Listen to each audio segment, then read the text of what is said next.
not gonna lie to you guys, I am one of those people who sort of think power scaling is kind of dumb.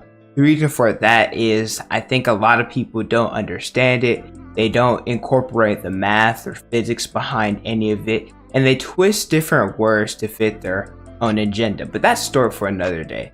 One Piece specifically is a series that power and strength, I'd say it's really hard to make sense of. Plus, I mean, this can go for any series, but the author's going to write something however the fluff he wants it. Whoever he wants to win will end up making them win in the end.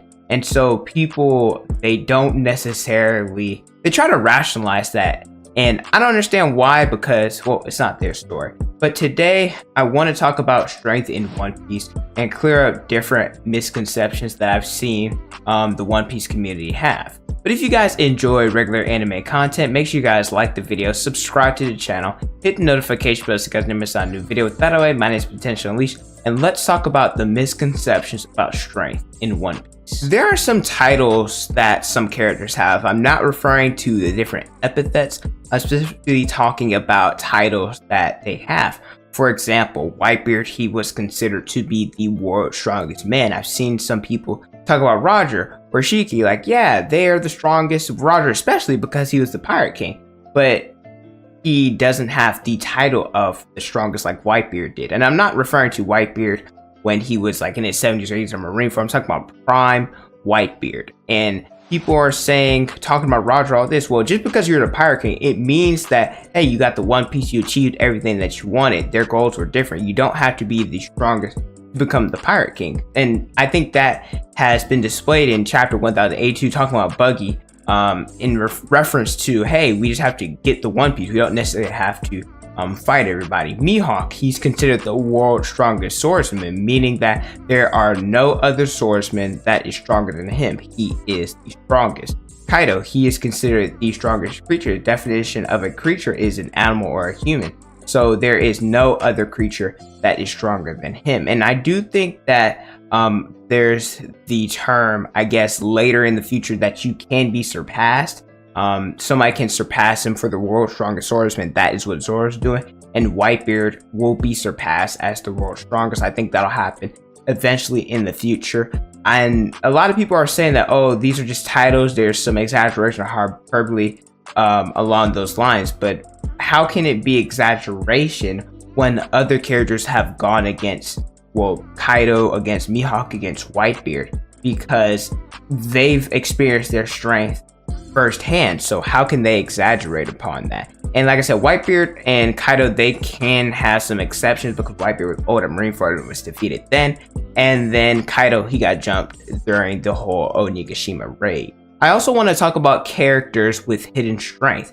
That includes people like Dragon, Shanks, Mihawk, Hancock. It's not saying that, hey, they have like hidden powers underneath what we've seen. It's just that we've either not seen anything or we've barely seen their strength be displayed. And I've seen some people question their strength, specifically Dragon and Shanks, but they're strong for a reason. I've recently been reading Berserk. I've been doing it live on my Twitch. If you guys want to watch it, I'll leave it in the description below. But I read the prologue and we saw Guts and Griffith. I just know that somehow, some way that Guts, he has a vendetta against Griffith. And in the early point of the prologue, we saw Guts go against Griffith, saw a little skirmish, and Guts was outclassed. But we haven't seen the true strength that Griffith actually has. And, you know, as the story goes on, we'll probably see that. But there's a reason a man like Guts served under him. And I want to equate this to Sabo. Sabo, we've seen his strength being the second in command of the entire Revolutionary Army. Does he have some respect for a Dragon's leader? Yes.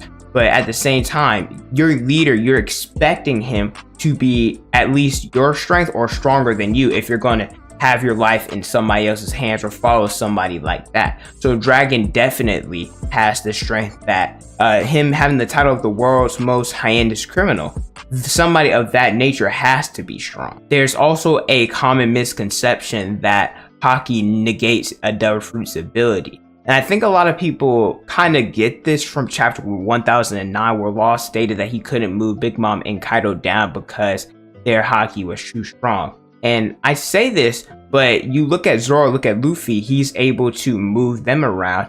And I'm not saying that Luffy and Zoro have stronger Haki than Big Mom and Kaido, but they have all three types of Haki. Luffy has all the advanced, and Zoro has advanced conquerors and potentially advanced armament. So how can Law not move those characters? I think it has to do with the willingness of the characters. Luffy and Zoro, they wanted to be moved or need to be moved at specific times. And so in comparison to Big Mom and Kaido, he didn't necessarily have their permission, or they weren't willing to allow him to move.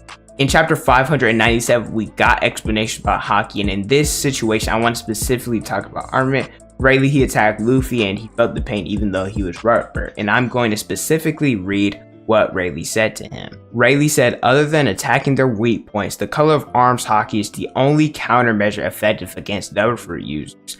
Those Logia types with their fluid bodies may seem practically invisible to you, but even they are vulnerable to this power. So it says it's a countermeasure. It doesn't mean it completely negates them. They can still use their abilities. Why do you think when Rayleigh was fighting with Kizaru that Rayleigh was using a regular sword coated in armament Haki, and Kizaru, he was using a light blade using, well, his double ability. It probably did have some Haki infused with it, but still it worked in tandem. When Mihawk cut Buggy, he could still separate and was unharmed. Hancock, she can still turn you to stone, even if you find her attractive. You can't use Haki on your brain. That just wouldn't make sense. The only way you can negate a Devil Fruit if it's natural elements enemy, if that makes sense. Nami, she used a heat ball on Monet because it melts snow.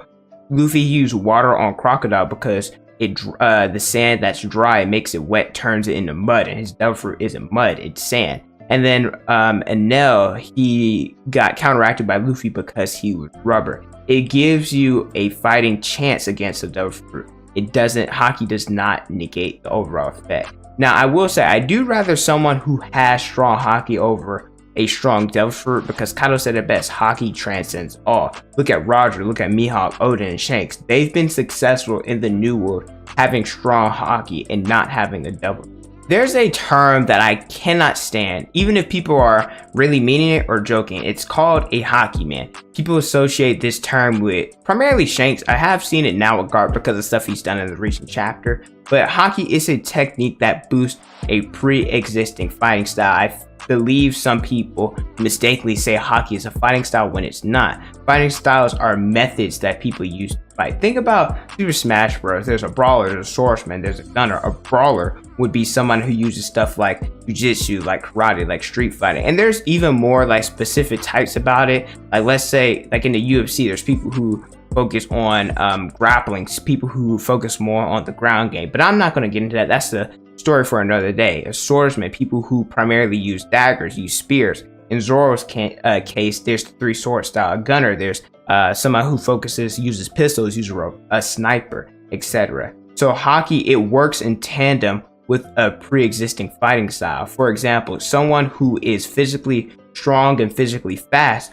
observation Haki would probably help them be even faster because of what it does. And I think the best person for this is Sanji. Sanji, he is a fast character, he has strong kicks. So the fact that he can sense an opponent with observation Haki, he can use it in tandem with his Yaba Jambe, his Ifrit Jambe, and it allows him to be the best version of it, boosts his fighting style. Same with Zoro, he uses his armament on his blades. It allows them to be durable or more stronger. Zoro, he's already physically strong and a good swordsman, so Haki, it boosts his swordsmanship even more. If you look at other series, Goku, he is a martial artist. He had the Turtle Hermit training, trained under Master Roshi, under Whis, under King Kai, and many more masters.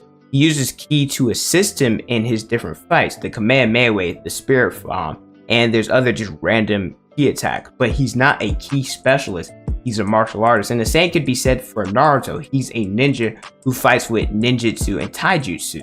His chakra assists him for using those, the Rasengan, the Rasen Shuriken, the Tail Beast Bombs, etc. Does he have exceptional Haki? Yes, but he's not a chakra specialist. He's a ninja who uses ninjutsu and taijutsu. So One Piece characters aren't Haki men or Haki women. They are just people who have exceptional Haki that allows them to be even better with their pre-existing fighting style. I'll go more in depth with what I'm about to talk about right now in a future video, but One Piece fights, they aren't one-to-one like most series. In Dragon Ball, Goku or Vegeta, who's stronger? It's basically whoever gets the newest power-up. Same with Naruto and Sasuke. That it was mainly that until Baron Mode and Sasuke lost his Rinnegan. But this is a Naruto video, this is a One Piece video. So in terms of One Piece, it's more like person A can beat person B, but at the same time, person A could lose to person B, even though person B can beat person C. You guys probably don't understand what I'm saying. It's not one-to-one because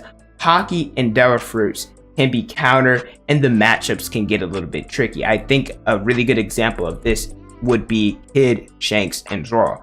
Kid, he lost to Shanks, got one-shotted by the Divine Departure, etc. Where Zoro, he clashed against Kaido with 20 to 30 broken bones in his body and temporarily overpowered him, fed past him, made an opening, and cut him with his Ashura.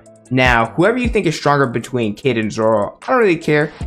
Personally, I think Zoro is stronger, but they're really close, and if they were to fight, it would be an extreme diff fight. Same with Kaido and Shanks. Whoever you think is stronger, it would be an extreme diff fight either way. But if you look at this, would Zoro lose in the same fashion or get one-shotted like Kid did? Like I said, I'll talk about that in a future video, but thank you guys so much for watching. Let me know how you guys feel about strength in One Piece and different misconceptions that you have, or if you guys think Haki is stronger than Devil Fruits, etc. Thank you guys so much for watching. Don't forget to like, comment, and subscribe. Hit the notification bell so you guys never miss out on a new video from my Israel Tourist Snatch, and TikTok is on the screen in the description below. Thank you guys so much for watching, and don't forget to unleash your potential.